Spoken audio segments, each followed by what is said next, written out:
The Landlady by Roald Dahl. Billy Weaver had traveled down from London on the slow afternoon train, with a change at Swindon on the way, and by the time he got to Bath it was about 9 o'clock in the evening, and the moon was coming out of a clear starry sky over the houses opposite the station entrance. But the air was deadly cold, and the wind was like a flat blade of ice on his cheeks. "Excuse me," he said, "but is there a fairly cheap hotel not too far away from here?"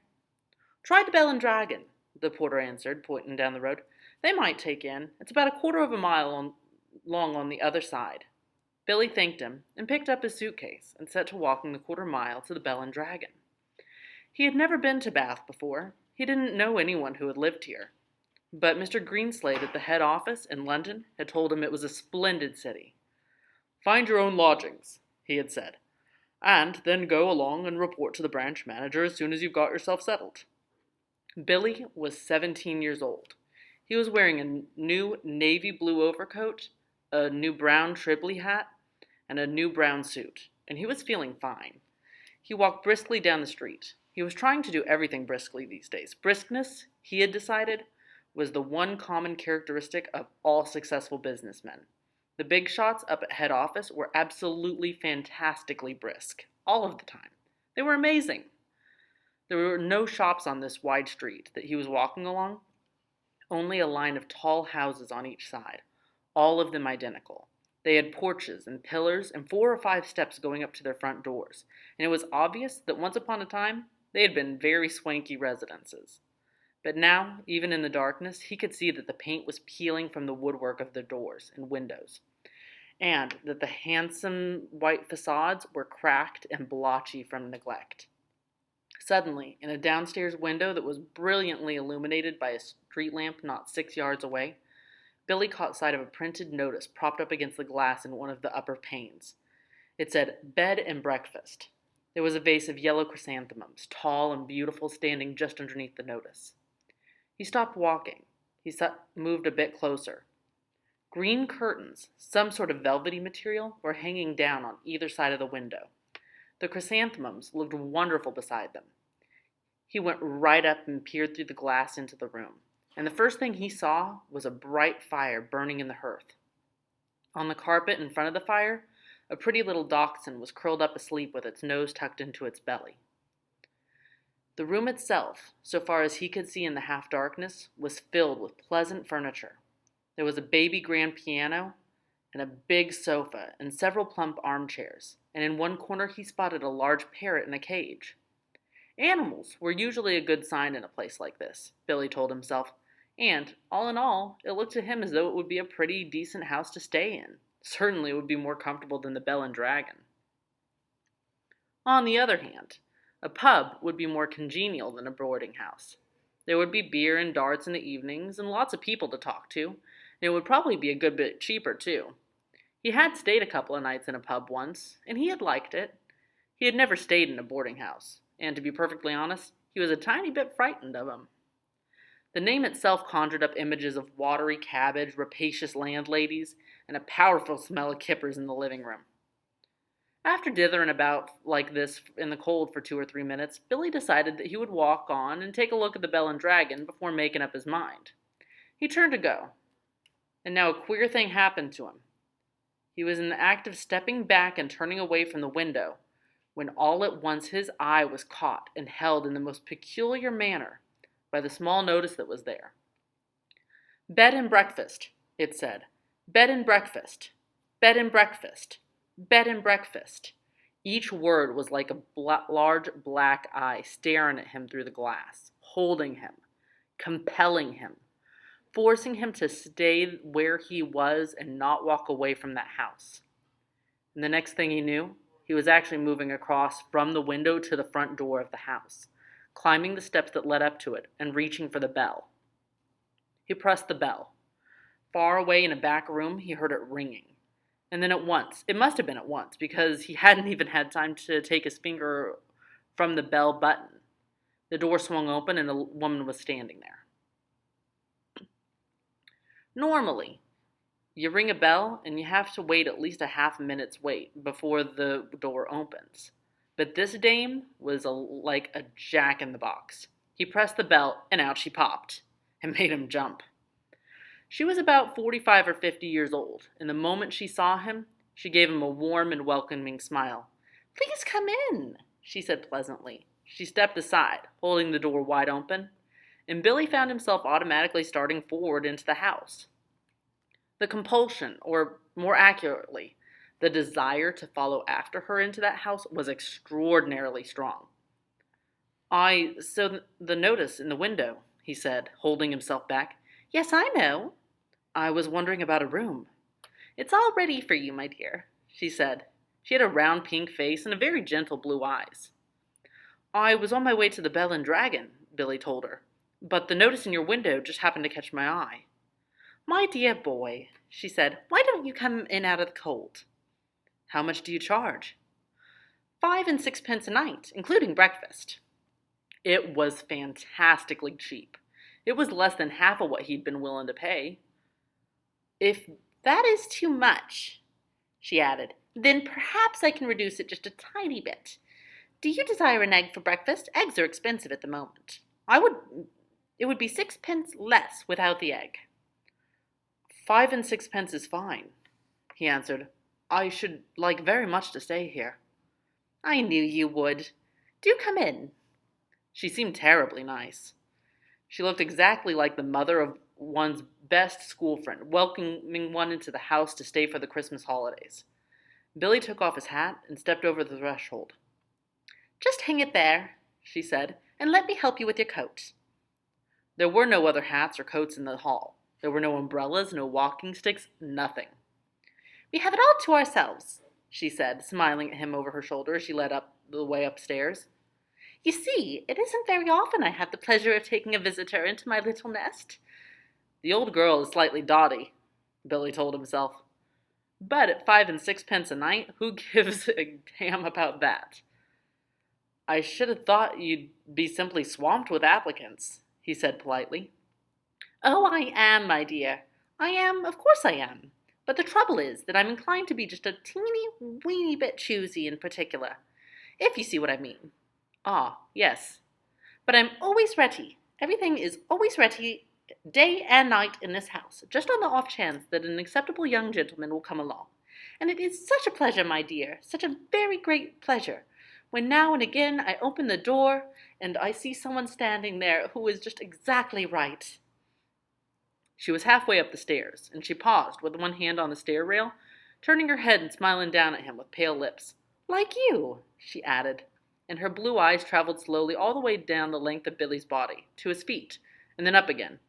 On the first floor landing, she said to him, "This floor is mine." They climbed up to the second flight. "And this one is all yours," she said. "Here's your room. I do hope you like it."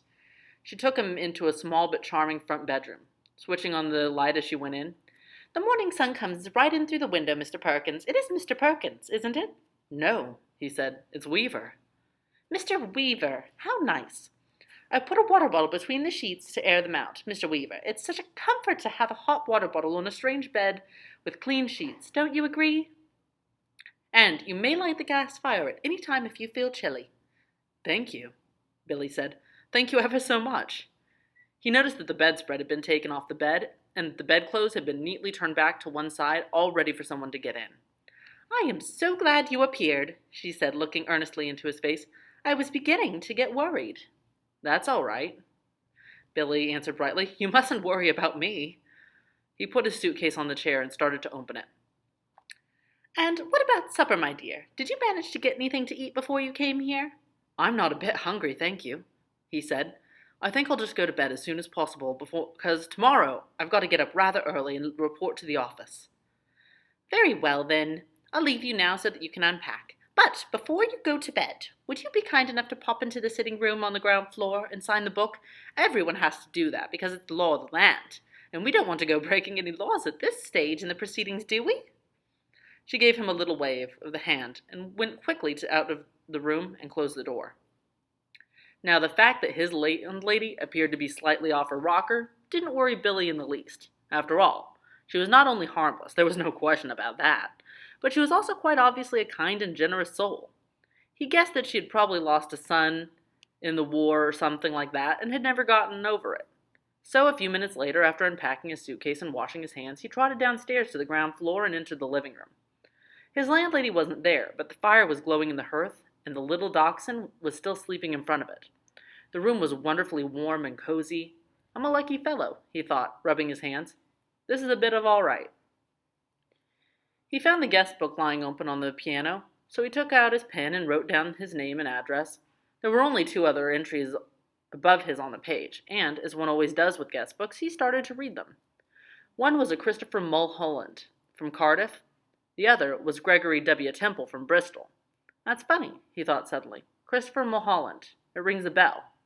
Now, where on earth had he heard that rather unusual name before? Was he a boy at school? No. Was it one of his sister's numerous young men, perhaps? Or a friend of his father's? No, it wasn't any of those. He glanced down again at the book. Christopher Mulholland, 231 Cathedral Road, Cardiff. Gregory W. Temple, 27 Sycamore Drive, Bristol. As a matter of fact, now that he came to think of it, he wasn't at all sure that the second name didn't have almost as much of a familiar ring about it as the first. Gregory Temple, he said aloud, searching his memory. Christopher Mulholland. Such charming boys, a voice behind him answered, and he turned and saw his landlady sailing into the room with a large silver tea tray in her hands. She was holding it well out in front of her, and rather high up, as though the tray were a pair of reins on a frisky horse. They sound somehow familiar, he said. They do? How interesting. I'm almost positive I've heard those names before somewhere. Isn't that queer? Maybe it was in the newspapers. They weren't famous in any way, were they?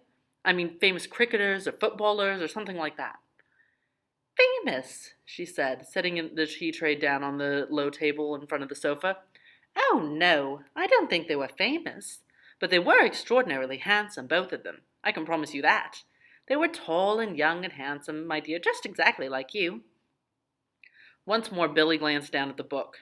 Look here, he said, noticing the dates. This last entry is over 2 years old. It is? Yes, indeed. And Christopher Mulholland is nearly a year before that. More than 3 years ago. Dear me, she said, shaking her head and heaving a dainty little sigh. I would never have thought it. How time does fly away from us all, doesn't it, Mr. Wilkins? It's Weaver, Billy said. W-E-A-V-E-R. Oh, of course it is, she cried, sitting down on the sofa. How silly of me. I do apologize. In one ear and out the other. That's me, Mr. Weaver. You know something, Billy said. Something that's really quite extraordinary about all this? No, dear, I don't.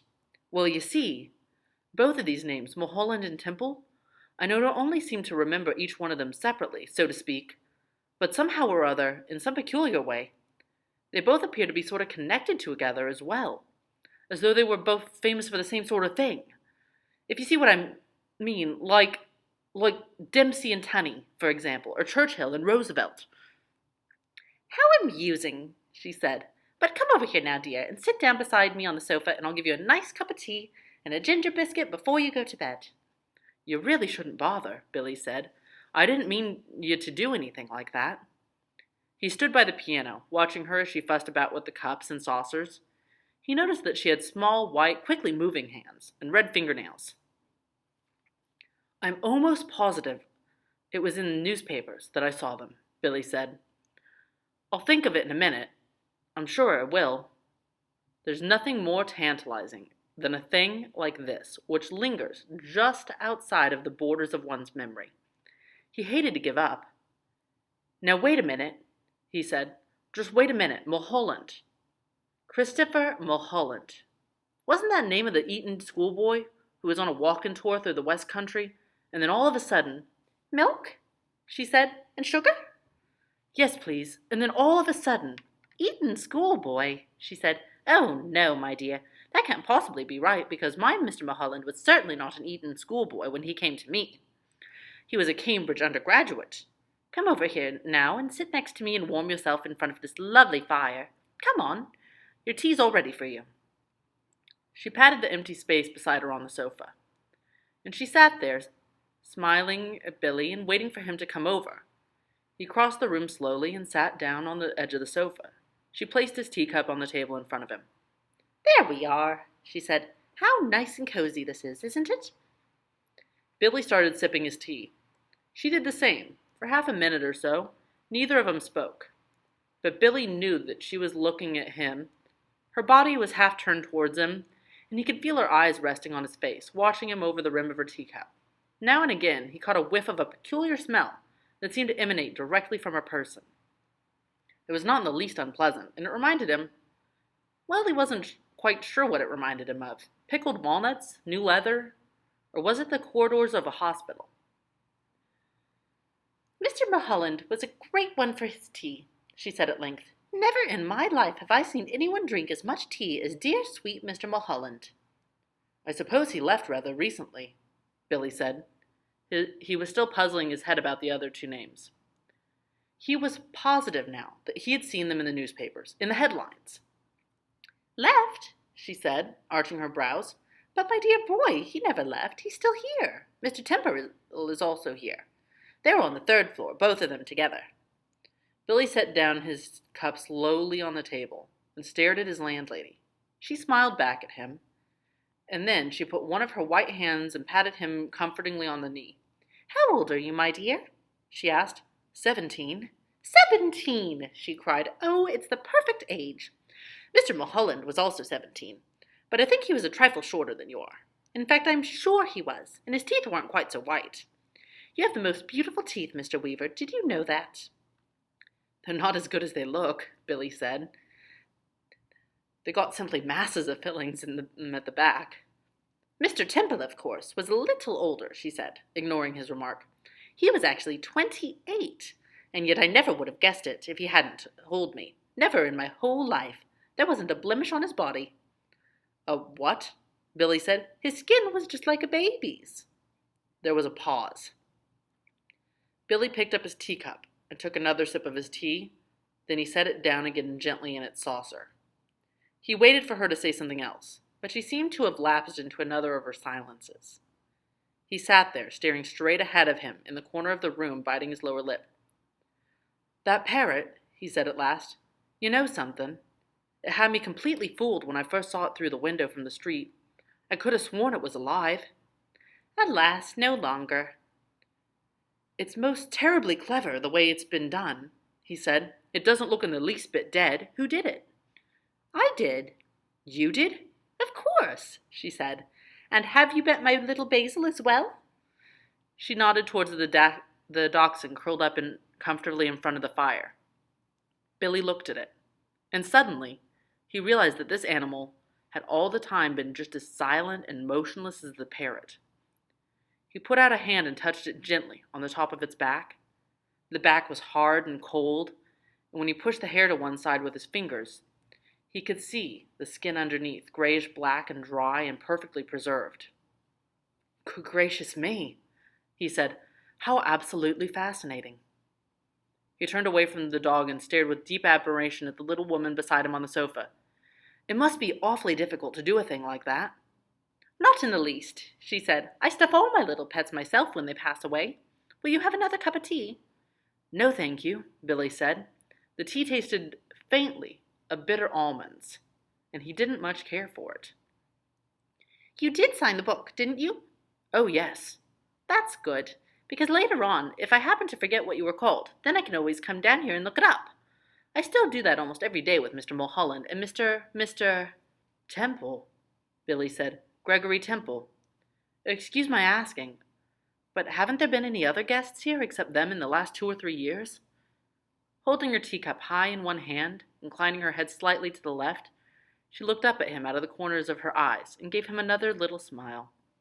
"No, my dear," she said, "only you."